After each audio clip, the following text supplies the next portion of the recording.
Stop what you are doing right now. Do not move, because that beat up, filthy Washington quarter sitting in your coin jar, your cup holder, or your junk drawer right now might be worth more money than you have ever imagined. And nobody's telling you this. Not the banks, not the dealers, not the mint. Nobody. Here is what they are counting on. They are counting on you looking at a dirty, worn-out Washington quarter and thinking it is worthless. They are counting on you rolling it up and handing it back. They are counting on you never looking twice, because these quarters look like trash. They look like they have been dragged through the mud for 50 years. And that is exactly why they are still in circulation right now, hiding, waiting, sitting right in front of you. Today, we are counting down 8 Washington quarters in bad condition that are worth a fortune.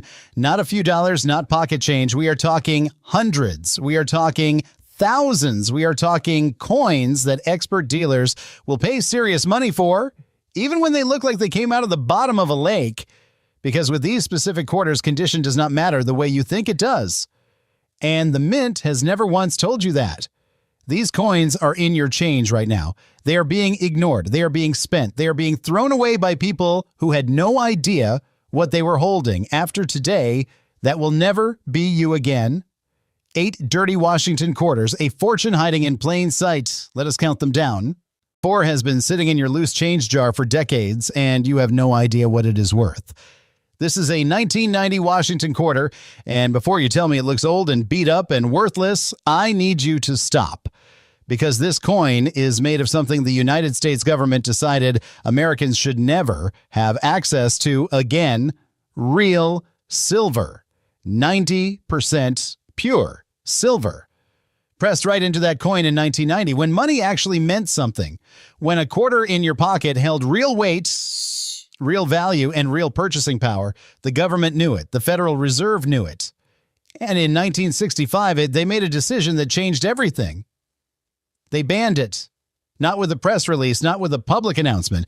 They just quietly pulled silver out of every single coin in circulation and replaced it with cheap copper nickel-clad zinc, metal that costs almost nothing to make. And they hoped, they prayed, that nobody would notice. But the people who held on to their silver quarters noticed, because while the government was flooding your wallet with fake metal, the silver quarters were quietly disappearing. People were pulling them out of circulation, hoarding them, because they understood something the mint did not want the public to figure out. Silver is real money, and real money never goes to zero. Right now, a 1940 Washington quarter like this one contains 0.1808 troy ounces of pure silver. At today's silver prices, that alone is worth more than $5 on a coin you spent 25 cents for, but that is just the floor. That is the absolute minimum this coin is worth, and it is not even close to what collectors are paying. Here is where it gets serious. A 1990 Washington quarter in circulated condition, worn like this one, can bring $20 to $50 at auction right now. A lightly circulated example in very fine condition starts at $75. Move up to extremely fine, and you are looking at $150 minimum. But if you find one of these in mint state condition, untouched, uncirculated, with original luster, the price goes vertical. A 1990 Washington quarter graded MS-65 has sold for over $800. Graded MS-67, collectors have paid $4,000. And if you find one graded MS-67 Plus with full details designation, meaning the details on Washington's hairlines and the eagle's breast feathers are perfectly struck, it has sold at heritage auctions for over $11,000. That is $11,000 for a quarter that your grandmother handed to a cashier in 1955 without thinking twice. Now, here is the part the mint never advertised. The 1990 Philadelphia issue is the highest mintage quarter of that entire year. Over 35 million struck, and yet finding one in true mint state condition is nearly impossible because people spent them, because the government made sure you had no reason to save them, because nobody told you what you were holding. They counted on your ignorance. Do not give it to them. So what do you look for? First, the date. If you see any Washington quarter dated 1964 or earlier, you stop everything. That coin is silver, period. No exceptions. Pull it out. Do not put it back in circulation. Second, look at the edge. A silver quarter has a solid silver edge, no copper stripe.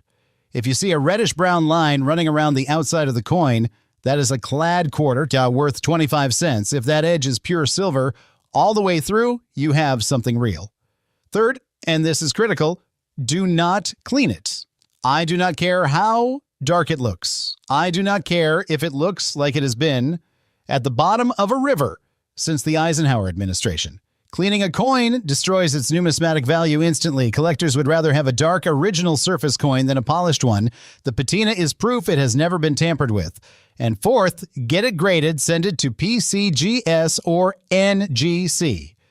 Because the difference between a raw coin worth $50 and a professionally graded MS-65 coin worth $800 is a plastic slab and a certification number.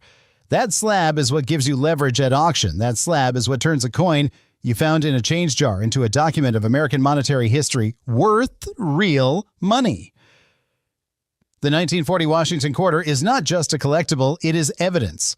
Evidence that the United States government once put real value in your hands and then took it back. They replaced silver with cheap metal and told you nothing changed. Everything changed. And if you still have one of these quarters, untouched, unpolished, sitting in a drawer somewhere, you may be holding proof that the original American promise is still out there waiting, worth far more than any government ever wanted you to believe. Washington quarter, and before you scroll past thinking you've seen this coin 1,000 times, stop. Because what is on this coin is not supposed to be there. The mint knows it. They have always known it, and somehow millions of these quarters made it into circulation anyway. Look at Washington's face on the obverse. Look closely at the lettering. If you have a 1990p in your hand right now, grab a magnifying glass and look at the word liberty at the top. Look at "In God We Trust" on the left side. Now look at the date. If those letters appear doubled, if you can see a shadow, a ghost, a second outline behind every single letter, you are not imagining it. You are holding a 1990 P doubled die obverse. And that coin is worth thousands of dollars. This is not a minor flaw. This is not something you need a microscope to find.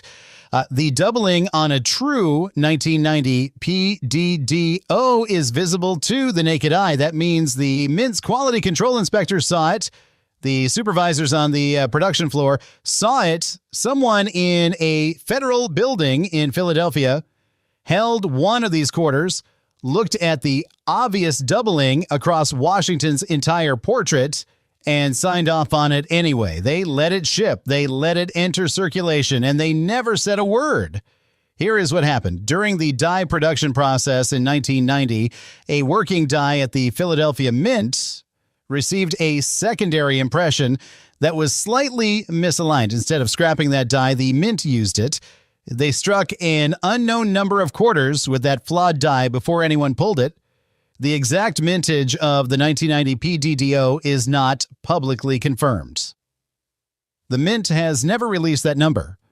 What we do know is that certified examples keep appearing on the market, and every time one does, collectors fight over it. In MS-65 condition, a certified 1990p double die obverse has sold for over $1,200. In MS-67, that number jumps past $4,000. And at MS-68, the near-perfect grade that almost no circulated quarter ever achieves, auction records show sales above $9,500 for a quarter. A coin that was supposed to be worth 25 cents. A coin that someone spent on a pack of gum in 1990 and never thought about again. But here is the part that should make your hands shake. The 1990p had a total mintage of 613 million coins. 613 million. Most of those went straight into cash registers, vending machines, piggy banks, and coin jars. Nobody was looking for errors in 1990. The internet did not exist the way it does now. Coin forums were not a thing, so those double die quarters just circulated. They got spent. They got lost. Some of them are sitting in a jar on someone's dresser right now, right next to a normal quarter, and that person has no idea they are sitting next to a coin worth more than their monthly rent. Do not clean it. Do not touch it any more than necessary. If you have been storing quarters loose in a jar or a bag, the friction alone could be damaging the surface. That doubling you can see, the evidence that makes this coin worth thousands, is protected only by the original mint luster and the natural toning of the coin. The second you introduce a cleaning agent or abrasive, you destroy the grade. You can turn a $4,000 coin into a $40 coin in 30 seconds. Do not do it. Here is how you check in. Hold the coin under a bright light and tilt it slowly. Look at Liberty first, and it is the easiest place to spot the doubling because the letters are large and spaced apart. If you see a second ridge behind each letter, a shadow that follows the text, you need to stop what you are doing and set that coin aside. Look at In God We Trust next. Same thing. Then look at the date, say 1990. If that date appears to have a faint double image beneath it, you are almost certainly looking at the real thing. The 1990p is proof that the mint does not always catch what leaves its doors. It is proof that a piece of change you have been carrying in your pocket could be worth more than you make in a month. And it is proof that the window is still open. These coins did not all get found. They are not all in collectors' hands. Some of them are still out there, in change bowls and parking meters, in the bottom of old coat pockets that have not been touched in 20 years. If you find a 1990p with doubling, do not wait. Get it to a PCGS or NGC submission immediately. The difference between an uncertified coin and a certified MS-65 is not just prestige, it is thousands of dollars in verified value. And right now, as more collectors flood into the coin market, that value is climbing. The government struck a flawed coin, shipped it anyway, and said nothing. Coin number 4 proves they will do it again. Stop right there. This one has the government's fingerprints all over it. In 1967, the United States Mint made a decision that most Americans still do not know about. They banned mint marks. 3 years. No mint mark on any coin. Philadelphia, Denver, San Francisco. It did not matter. The government erased the evidence of where your money was made. They said it was to stop hoarding, to stop collectors from pulling specific coins out of circulation. But the real reason? They did not want you to know which mint was making mistakes. Because 1967 was not just the year they hid the mint marks. It was only 2 years after they pulled the silver out of your quarters entirely. The Coinage Act of 1965 gutted the silver content from every dime and quarter in America. Gone overnight. Replaced with cheap copper and nickel-clad. A government sandwich, worthless on the inside. And they called it progress. But here is what they did not tell you. During 1965, 1966, and 1967, the mint was in a panic. They were striking billions of coins to replace the silver ones being hoarded across the country. And when you rush, you make mistakes. Big ones. The kind they spend decades trying to bury. Look at your 1967 quarter right now. That coin in your hand. It looks ordinary. It feels ordinary. But there is a version of that coin that is worth more than your monthly Social Security check. Maybe 2 of them. Here is what you are looking for.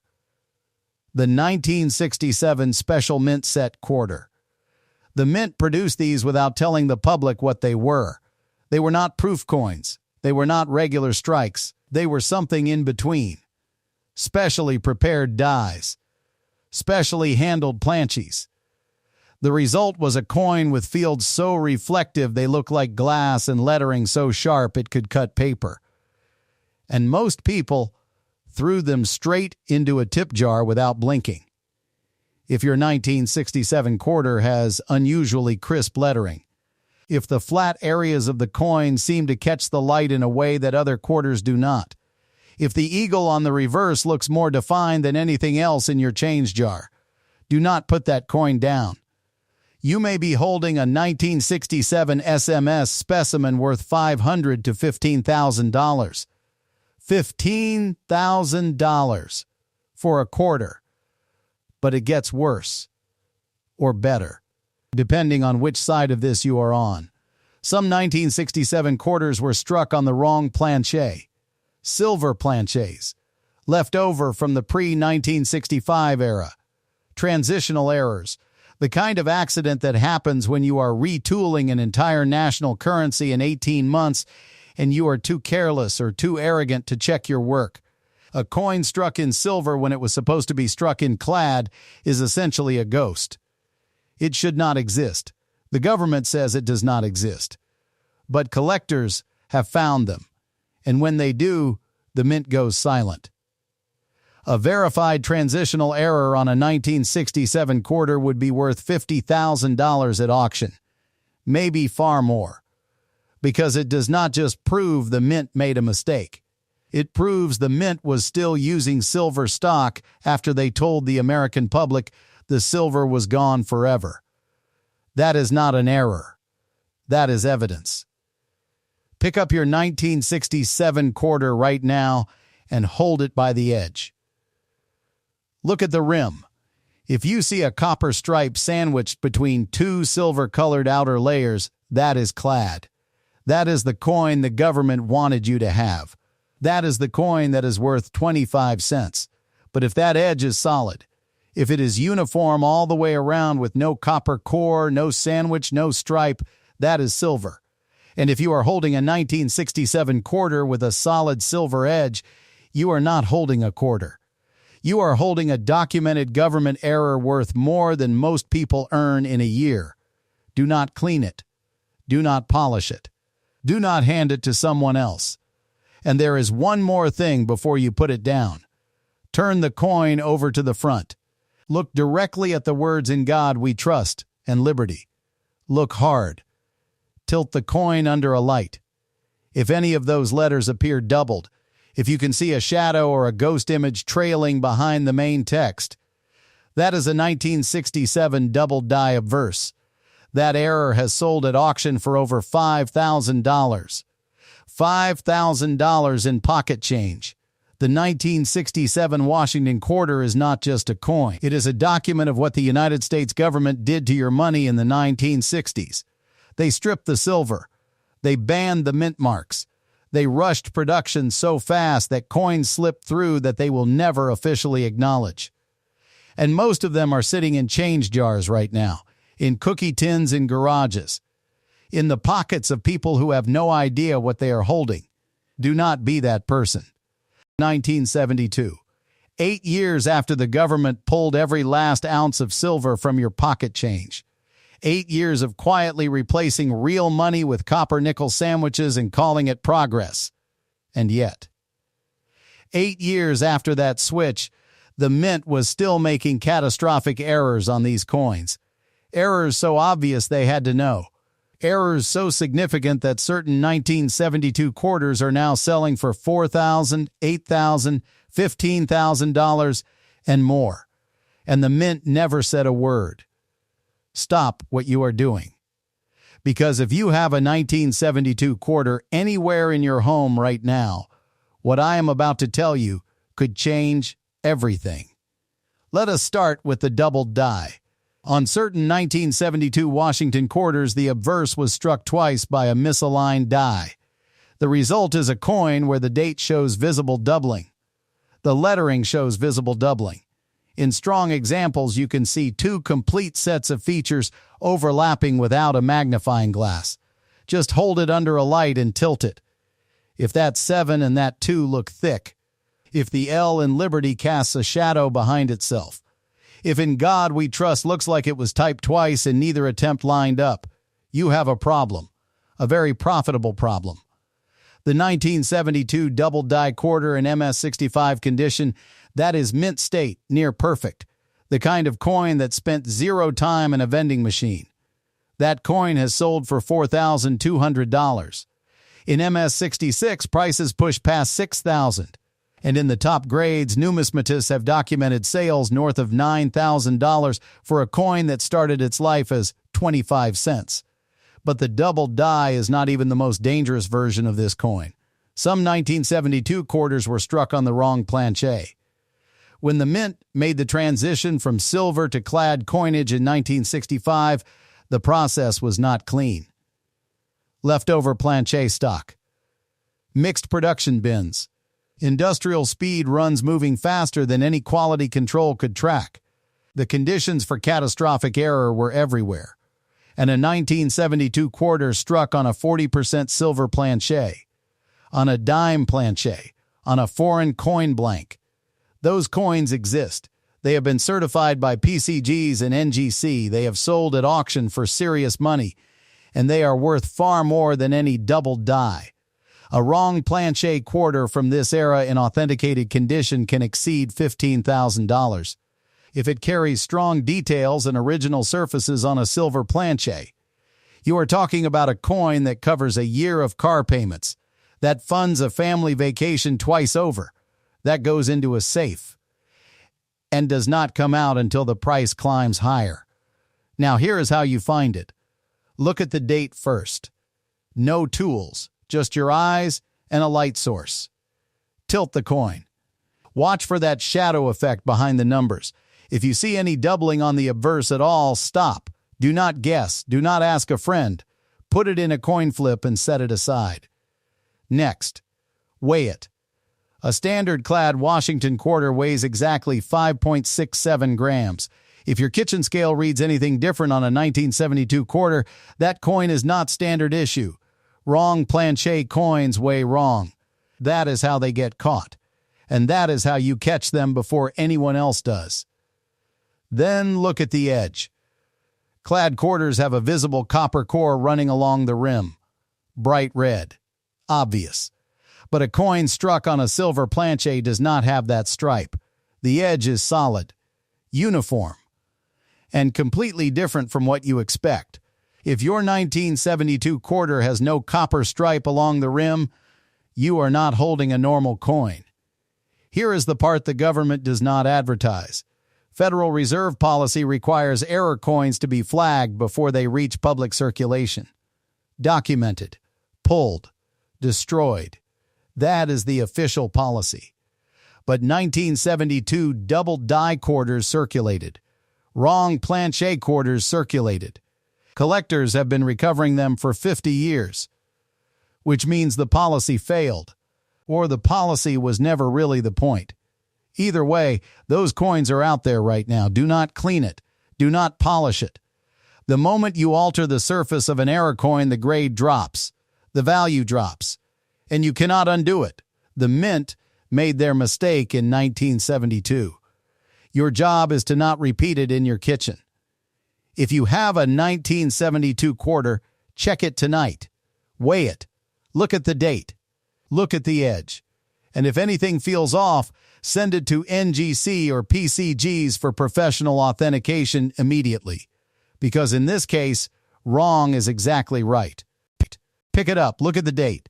I need you to stop breathing for a second. Because what I am about to tell you about this specific year, this specific coin, is not a theory. It is not speculation. It is documented fact buried inside official congressional records that most Americans will never read in their lifetime. In 1974, the United States government ran a secret experiment on the American public. The copper and zinc shortages of the early 1970s had the Treasury Department in a panic. The cost of producing a quarter was threatening to exceed the face value of the quarter itself. So Congress authorized the mint to do something they have never done before or since. They authorized the mass production of aluminum quarters. Not copper, not clad sandwich metal. Aluminum. 1.5 million aluminum Washington quarters were struck at the Philadelphia Mint in 1974. 1.5 million. Every single one stamped with the same design you are looking at right now. The same eagle, the same portrait, the same date. And then the government tried to destroy every last one of them. Congressional members who received samples for review were ordered to return them. Mint employees who handled them were monitored. The program was officially canceled. The official government position is that all aluminum quarters were accounted for and melted down. They were not. Numismatic experts estimate that at least 12 1974 aluminum quarters exist outside government control right now. 12 out of 1.5 million struck. And the last one that surfaced at a major auction house. A coin that looked battered, worn, completely unremarkable to the naked eye. Sold for over $200,000. $200,000 for a quarter. Now, I am not telling you this coin in my hand is aluminum. What I am telling you is this. An aluminum quarter weighs exactly 2.9 grams. A standard clad quarter weighs 5.67 grams. The difference is so dramatic you can feel it the moment you pick it up. If you have any 1974 quarter that feels unusually light, unusually thin. That feels wrong in a way you cannot explain. You need to put it on a postal scale immediately, before you do anything else, before you spend it, before you let it leave your hand. The government told you they got them all back. They did not. Now, even if the 1974 quarter in your hand is standard clad, we are not done. Because 1974 is one of the most error-heavy production years in Washington quarter history, and almost nobody is talking about it. The Philadelphia Mint struck over 800 million quarters in 1974. 800 million. And the Denver Mint struck an additional 353 million. That is over 1 billion Washington quarters produced in a single year on dies that were pushed past their operational limits because the Mint was racing to keep up with demand. Overused dies crack. They shift. They double. The 1974 double die obverse is a documented variety, verified, cataloged. The doubling appears on the date, on the lettering, on the details of Washington's portrait. On a coin in mint state condition, this error commands $400, $500. On a coin in the condition you are looking at right now, still circulating, still hiding. It is worth $50 to $100 to the right collector who simply wants to add the variety to their registry. That is $50 to $100 for a coin most people would throw in a tip jar. Here is what you check. The date. The 1974. Look at the 4. Look at the 7. Do you see a second ghost impression behind the number? A faint shadow line running just slightly off from the main digit. That is not damage. That is not wear. That is a double die. And that is your find. Look at the word Liberty across the top.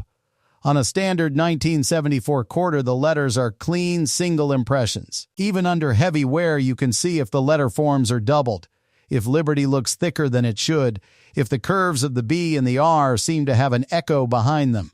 That coin does not go back in your pocket. Look at In God We Trust. Same test. Same rules. Now look at the reverse. Look at E pluribus unum above the eagle. On this specific coin, the motto has nearly disappeared under the wear and corrosion. But here is what I need you to understand. The most worn-down areas of a coin are also the areas most likely to reveal a lamination error, a planche crack, a section of metal that was never properly bonded during production. If E pluribus unum shows ghosting, if the motto appears to be splitting away from the surface at any point, that is a lamination error. And a 1974 lamination error quarter is worth $200 minimum. No mint mark on this coin. Philadelphia issue, standard for the era. But that no mint mark designation is also exactly what you see on a 1974 proof quarter that somehow escaped the San Francisco Mint and entered circulation. It has happened. When it does, the coin is worth thousands. Check the surfaces. Check the strike quality. If the details are unusually sharp for a coin this worn, something is wrong, and wrong means valuable. That is coin number 7. But I need you to prepare yourself, because number 6, the next coin in this countdown, has a secret so significant that when it was first discovered, the Mint actually issued a public statement trying to explain it away. They could not. I need you to understand something right now. Something the Mint has never put in an official announcement. Something that coin dealers at every major show know and will not tell you unless you already know to ask. 1982 is the single most important year in Washington quarter history. Not because of what the Mint did right, because of what the Mint did wrong. Here is the background. In 1980, the United States Mint made a decision that changed everything. For the first time in American coinage history, they began placing a letter P on quarters struck at the Philadelphia Mint. Philadelphia had been producing coins without a mint mark for nearly 2 centuries. No letter, no identifier, nothing to tell you where the coin was born. And then in 1980, they changed the rules. Philadelphia quarters got a P. 2 years later, in 1982. The mint made an error so significant, so embarrassing, that when collectors began finding evidence of it, the official response was silence. Philadelphia quarters were escaping into circulation without the P mint mark. Not one or two, not a handful. Enough to cause a full-scale investigation inside the numismatic community. Enough that when word got out, collectors in New England were tearing open rolls of 1982 quarters looking for them. Enough that a confirmed 1982 No P Washington quarter today, a quarter with no mint mark whatsoever, commands over $25,000 at auction. $25,000 for a quarter. Now, the coin in my hand right now has a D Denver mint, 1982.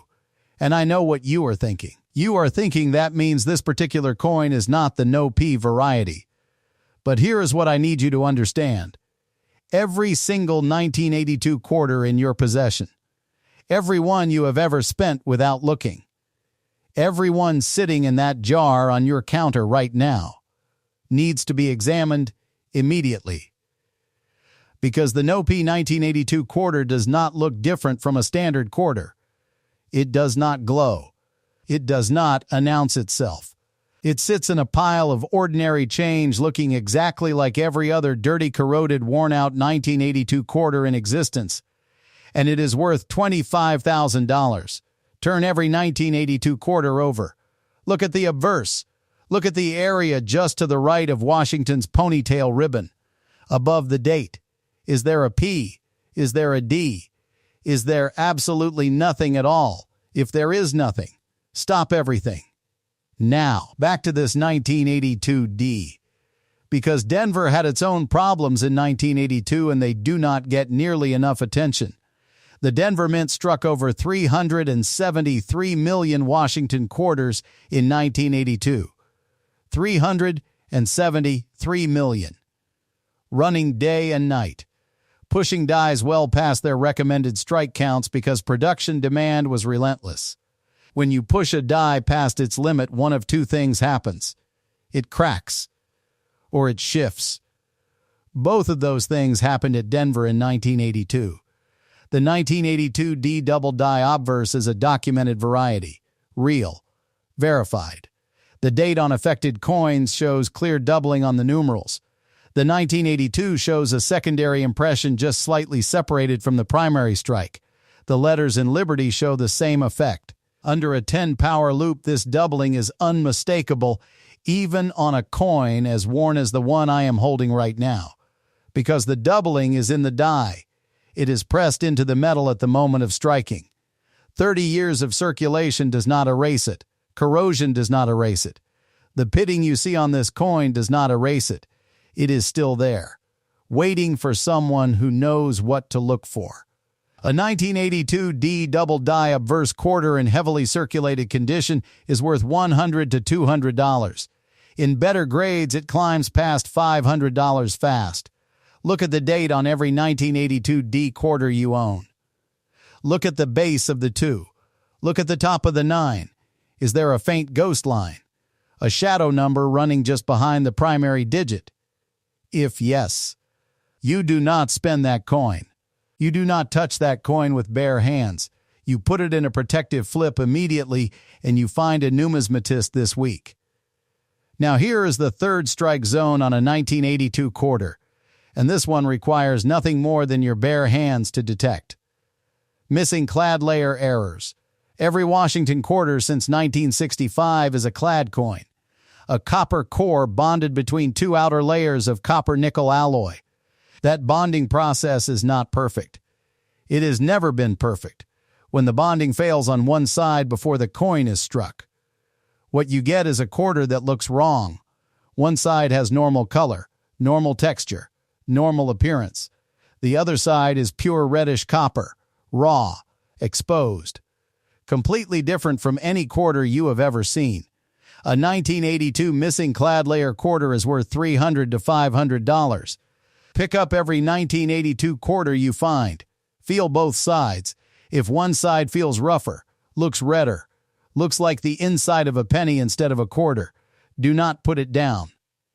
That is coin number 6. And if 6 has you reaching for your coin jar right now.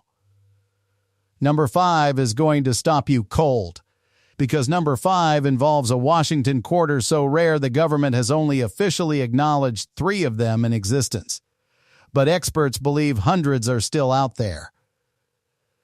Undetected, sitting in collections, in drawers, in pocket change. And I need you to look at something before I say a single word about this coin. You see those 2 green spots, one on Washington's forehead, one just below his ear at the base of his neck. That blue-green corrosion eating into the surface of this quarter. Most people see that and they look away. They see a dirty coin, a damaged coin, a coin worth 25 cents and nothing more. I see something completely different. I see camouflage. That corrosion is not destroying what is under it. It is covering it. It is sitting on top of one of the most significant dates in the entire history of American coinage, protecting it, hiding it in plain sight for decades while millions of people spent coins exactly like this one without a single second thought. The date on this coin is 1968, and if you do not understand why that year matters, you are about to. Here is what the government did to American coinage in 1965. Congress passed the Coinage Act of 1965, and in one stroke they did 2 things that should have caused a national outrage. First, they stripped silver out of the dime and the quarter entirely. Gone. Replaced with a copper nickel-clad sandwich worth a fraction of what silver was worth. Second, and this is the part nobody talks about, they ordered all mint marks removed from every coin produced in the United States, every single coin. No P, no D, no S, nothing, for 3 years. 1965, 1966, 1967, every American coin was anonymous, untraceable. You could not tell where it was struck. You could not tell which mint produced it. The government had effectively made it impossible for any collector, any auditor, any outside observer to track production errors back to their source mint. 3 years of anonymous coins. And then in 1968, mint marks came back. But only for some mints. Only for Denver. Only for San Francisco. Philadelphia, the largest mint in the country. The mint responsible for more coin production than any facility in the world. Philadelphia continued producing quarters with no mint mark at all. This coin has no mint mark. Philadelphia, 1968. Now here is what I need you to think about very carefully. San Francisco in 1968 was primarily producing proof quarters, specially struck coins, mirror-like surfaces, sharp details, intended exclusively for collector sets, never meant to leave the San Francisco Mint in circulation. They were packaged. They were sold to collectors. They were supposed to stay safe. Supposed to. Because here is what actually happened. Proof coins escape. It happens at every mint in every era. A bag gets mixed. A roll gets released by mistake. A mint employee makes an error nobody catches until thousands of coins are already moving through the banking system. And in 1968 S proof quarters entered general circulation. A 1968 S proof quarter in any condition, worn, corroded, barely recognizable, is worth anywhere from $50 to several $100 depending on how much detail survives. In perfect proof condition, it commands significantly more. But here is the key. The S mint mark. On the obverse, to the right of Washington's ribbon, if you find an S on a 1968 quarter, it does not belong in your change jar. It belongs in a protective holder, and it belongs in front of a professional numismatist this week. This specific coin. No mint mark. Philadelphia. But I am not done with it yet. Not even close. Because that verdigris, those 2 green spots I pointed out at the beginning of this segment, I want you to understand exactly what verdigris is. Verdigris is copper corrosion, copper reacting with moisture and oxygen in time to produce copper carbonate, a turquoise-green crust that forms on the surface of the metal. Washington quarters are clad coins. copper nickel on the outside, copper core on the inside. Verdigris forms when the outer clad layer is breached, when something has compromised the bonding between the outer layer and the copper core beneath, which means those two green spots on Washington's face and neck are not random damage. They are indicators. They are telling you that in those exact locations. The clad layer has failed. A coin with significant clad layer separation. A coin where the outer nickel layer is peeling away from the copper core is called a missing clad layer error. And a 1968 missing clad layer Washington quarter, depending on the extent of the separation, is worth $100 to $500. Those green spots are not destroying the value of this coin. They may be pointing directly at it. Now look at the reverse. Look at where E pluribus unum should be above the eagle. It is gone, completely worn away. And when a motto disappears under wear like this, it is also the exact area where a die cap error or a blockage error would first lose its definition. Die cap errors on Washington quarters from the late 1960s have sold for over $1,000 at major auction houses. The ugliest coin in the room is not always the least valuable. Sometimes it is the most valuable coin that nobody had the patience to examine. That is coin number 5. But I promise you, what is coming next will make you question every quarter you have touched in the last 10 years. Because number 4 is a coin so controversial, it sparked a federal investigation. And the Mint has never fully explained what happened. And I owe you an explanation. At the end of the last coin, I told you that number 4 sparked a federal investigation. I told you the Mint has never fully explained what happened. And I meant every single word of that. But first, I need you to look at what you are holding right now if you have a 1966 quarter in your hand. No mint mark. Look for it. Right side of the obverse, just above the date to the right of Washington's ribbon. Nothing there. Blank field. Clean. That is not an accident. That is not a minting error. That is a deliberate government decision made in Washington, D.C. in 1965. A decision made behind closed doors. A decision that had nothing to do with helping everyday Americans and everything to do with controlling what you knew, what you could track, and what you could prove. Last coin I told you about the Coinage Act of 1965. This is what that act produced. This exact coin. Here is what actually happened. By 1964, Americans had figured out something the government did not want them to figure out. Silver quarters and silver dimes were disappearing from circulation at a rate the Treasury could not explain publicly without causing a panic. Collectors knew it. Smart everyday people knew it. If a dime contained more than 10 cents worth of silver, people stopped spending it. They hoarded it. They melted it. They pulled it out of circulation by the millions. The U.S. Mint fell behind production by billions of coins. Not millions. Billions. Vending machine operators filed formal complaints with Congress. Businesses could not make change. Commerce in the United States was being disrupted because American citizens were rationally responding to the debasement of their own currency. Congress launched a formal investigation. Treasury officials testified under oath. And the solution they arrived at was not to restore the silver content. The solution was to make it impossible for collectors to identify which mint struck each coin. Remove the mint marks. Make every coin anonymous. Make it harder to target specific issues. Make it harder to build collections. Make it harder to know what you had. Harder, not impossible. Because here is the thing about the 1966 quarter that the United States Mint has never comfortably answered. While publicly announcing that America had a coin shortage, while testifying before Congress that there were not enough coins in circulation to meet the needs of commerce, while justifying the removal of silver and the removal of mint marks as emergency measures to fix that shortage. The Mint was simultaneously producing a secret product for sale. They called them special mint sets. In 1965, 1966, 1967, the same 3 years they claimed there were not enough coins to go around. The United States Mint produced special mint set coins, struck on specially prepared planches, with a distinctive satin finish that sits somewhere between a regular circulated coin and a true proof.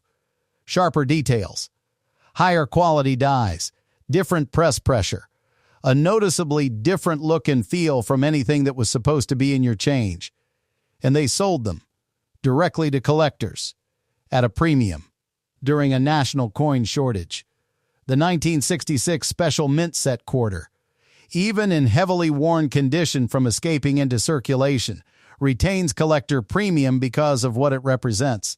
In gem uncirculated condition, a 1966 SM's quarter commands $50 to $300 depending on grade. In SM's cameo designation, where Washington's portrait shows frosted relief against mirror-like fields, certified examples have sold at auction for well over $1,000. Now look at the coin in front of you. The surface is dark, brown and gray, and that same greenish tinge in the olive branch area that we saw on the last coin. Corrosion has found its way into the low points of the reverse. The eagle's feathers are worn flat across the chest and wings. This coin has been in circulation. It has been handled. It has been spent and forgotten and spent again. But look at the rim. Run your finger or your eye along the edge of this coin. A 1966 SMS quarter that escaped into circulation will occasionally retain a faint but distinct sharpness along the rim that regular strike coins lose almost immediately. The rim on an SMS coin was struck with more care, more pressure, more intention, and sometimes after decades of circulation. That extra care is still there, hidden under the toning, waiting. If the rim of your 1966 quarter feels unusually square and defined, get it out of your pocket right now. Get it into a protective flip, and get it in front of a professional grader who knows what an SMS coin feels like in the hand. Because nobody is looking at this coin. Everyone is walking past it. That dark surface, that mottled toning, that corrosion. It looks like a coin worth 25 cents. It looks like the pocket change at the bottom of a coffee can in your garage. It might be worth $1,000. That is what the government created in 1966. A coin nobody was supposed to notice. During a shortage they told the public was a crisis, while selling premium versions of that same coin to collectors who knew where to look. The question is whether you know where to look. You do now.